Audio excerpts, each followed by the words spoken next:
Good afternoon, this is Nicholas from Gandora Gaming, and I bring you all my Flamingo deck profile, Don Quixote Flamingo deck profile, 2022, post the newest set that just got released, the first set, which is Romance Dawn.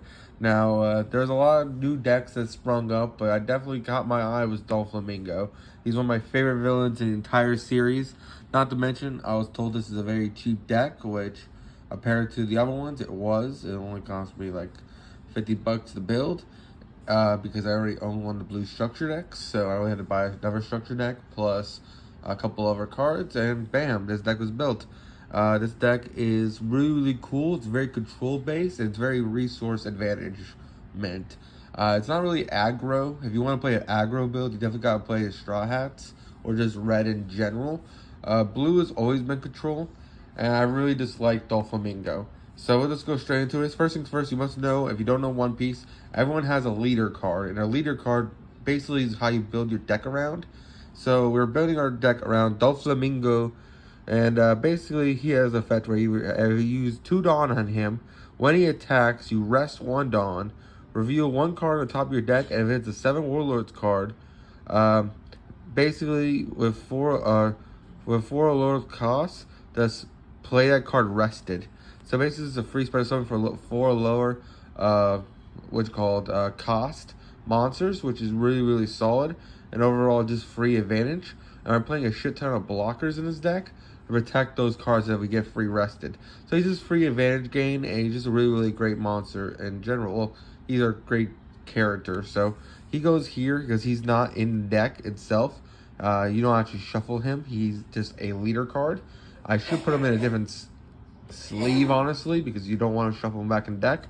You get a game loss if you did that, but you know it's only a best of 1 anyway. So I don't. If you have him in your deck and you start playing, that's your fault. But first things first, we gotta start with the level 1s and work our way up. We can't talk about Flamingo without his nemesis, Law. Well, it's more like Law's nemesis. Flamingo really doesn't give a fuck. But Law is a really great card. He's just a level 1 blocker. Basically just says turn him as defense and just negate an attack. That's all he needs to do. I did wish he had life on here. He does not. But he's just a level 1 blocker, so you can't fault him for that. Not to mention that his drip is always the rest. So we definitely got to play 3 Law, because Law, 4 Law, my apologies, because Law is just the greatest. Next, for our last level 1s, we are also playing 3 Perona. Perona just says, hey, on play, look at the top 5 cards and place them in any order, which is insane. It's a level 1 cost, 2,000 attack. Not to mention you could discard her for counter of 1,000. If you don't know what that means, all monsters that have that counter, if your opponent attacks a leader or a monster you control, you could discard this card. It gains that counter plus 1,000, depending on how much you discard. So it's a really cool card. It's definitely a 4 of in the deck, just because it scalps your deck, puts it in the order you want, and ultimately, what's it called, gets you to what you need. I've been playtesting this deck all night and yesterday, so I definitely found out the ratios that I prefer.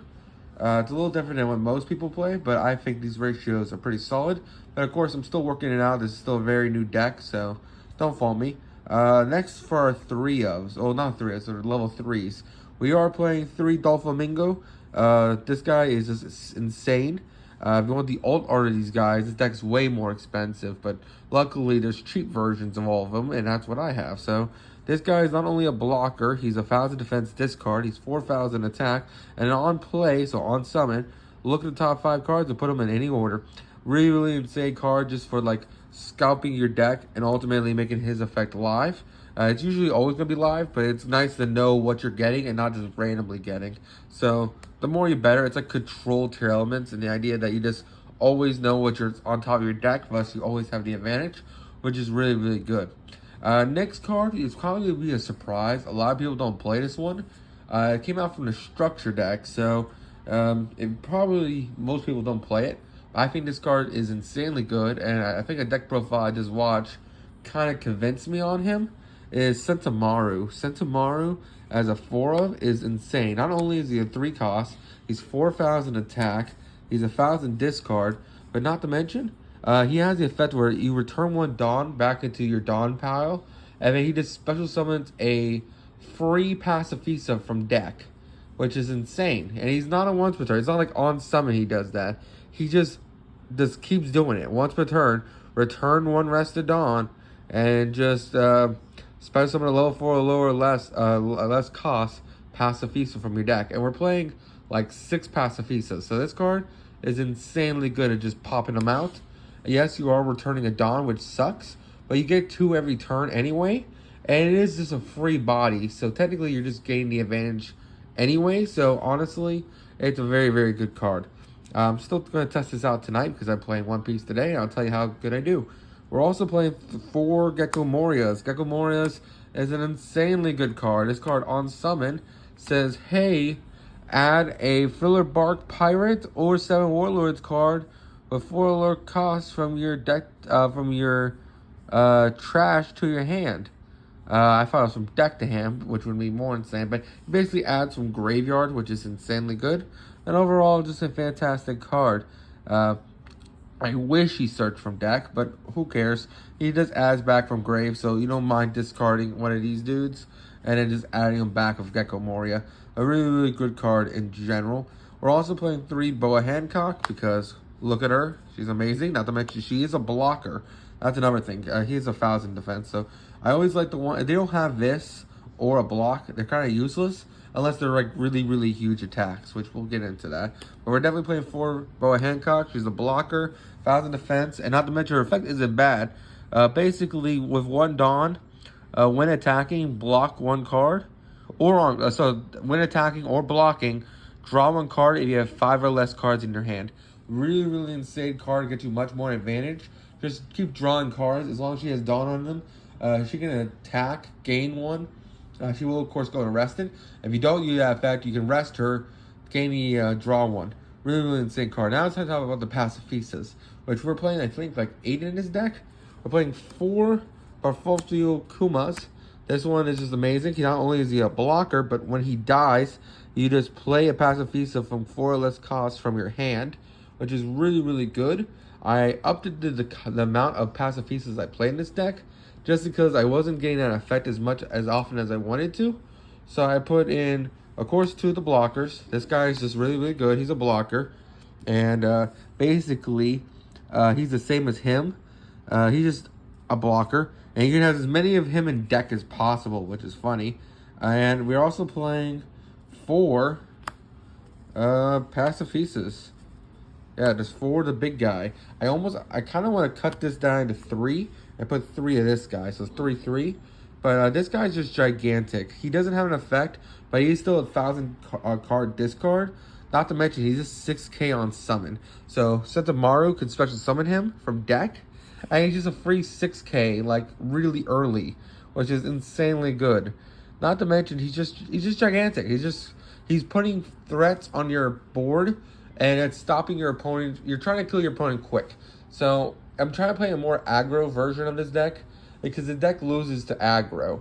And the reason why I'm saying that is because the 2 hardest matchups for this deck is Kaido, which is a purple deck, which are just big-ass monsters that you gotta deal with, and Rush, which is red, Luffy's deck. Because Luffy's deck just hits you with big guys quickly.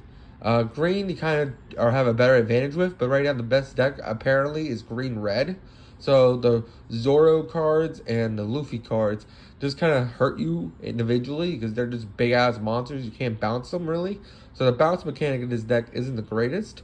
That's kind of why I took out... there's a card I used to play called Blackbeard. It said return a 3 or lower costs on the field to hand.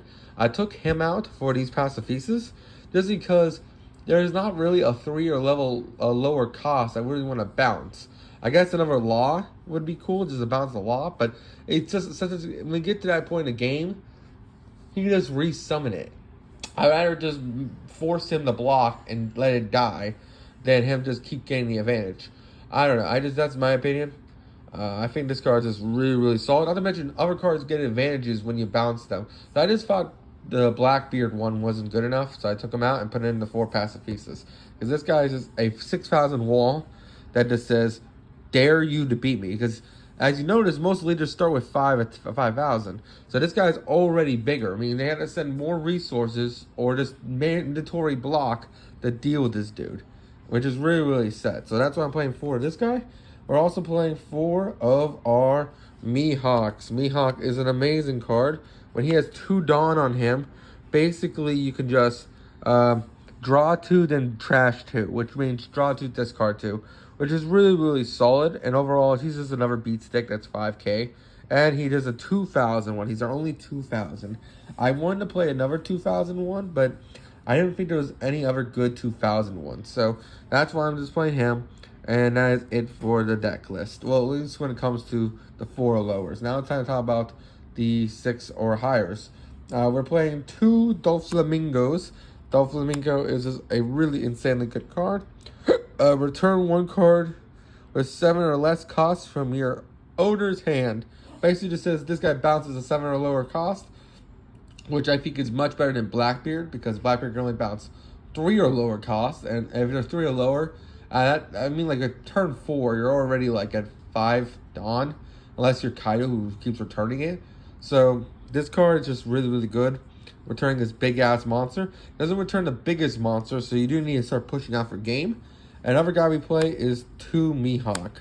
Mihawk is even better because on play, he returns 1 7 or less cost to the bottom of the deck. The only issue is he's a 9, so he's literally end game. Like, you have 10 Dawn in your hand to summon this guy, which is bound to happen. But at the same time, it's like, it's just a little worse just because you need 9 to summon him.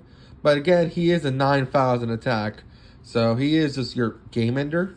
And that is it for the monsters. That's time to talk about the cards we do play. We are playing for this guy, Desert Spara. Desert Spara is an interesting card. Basically, it has the effect where when this card's in your hand, basically it has 2 effects. A counter, when a leader or a character gains 2,000 attack during the battle phase, you just activate that, so gain 3,000. And then look at the top 3 cards and place them in any order and put them on the bottom of the deck. So more scalping, which is really, really good. Not to mention gain 2,000 is always nice.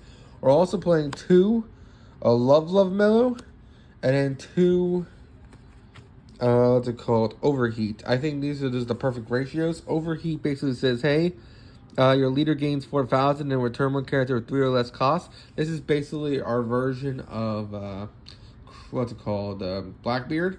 And then this guy right here just says, hey, 1 leader gains 4,000, and you draw 1, and if you have 3 or less cards in your hand. That part doesn't really pop up as much, because you usually don't have 3 or less cards in our hand. But it can, so you still have to play it. Personally, I've heard some builds that cut this whole mechanic out. They don't play anything. It's just all monsters, all gas. And I kind of want to play that build, honestly. That sounds a little more better. But again, these guys are 4,000 boost. So that's kind of cool as well. And I don't know. I'm still debating it. I'm still figuring out the ratios. But this is it. There's another character I don't want to mention. It's the Law level 6, I think.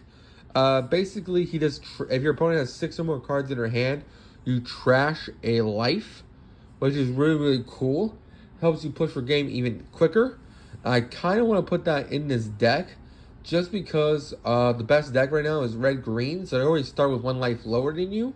So if you can go really aggro on them by trashing 1 of their life and then just pushing and pushing and pushing, you can really just go out. Now, I don't know what I'd cut for that. I might cut 2 of these for 2 him, but then we're playing like 6 big guys. I don't know if I want to play 6 big guys, but I think this part of the ratio is perfect. I think the only issue I'm thinking of now is just this area right here. But other than that, I think this deck is great. Very control-based, very aggro. And I just want to have a different strategy, because in most builds, they play, what's it called? They play Blackbeard, and they play a whole bunch of other cards that just bounce level 3 or lowers. I just don't think the bounce mechanic is good enough these days until you bounce, like, higher dudes.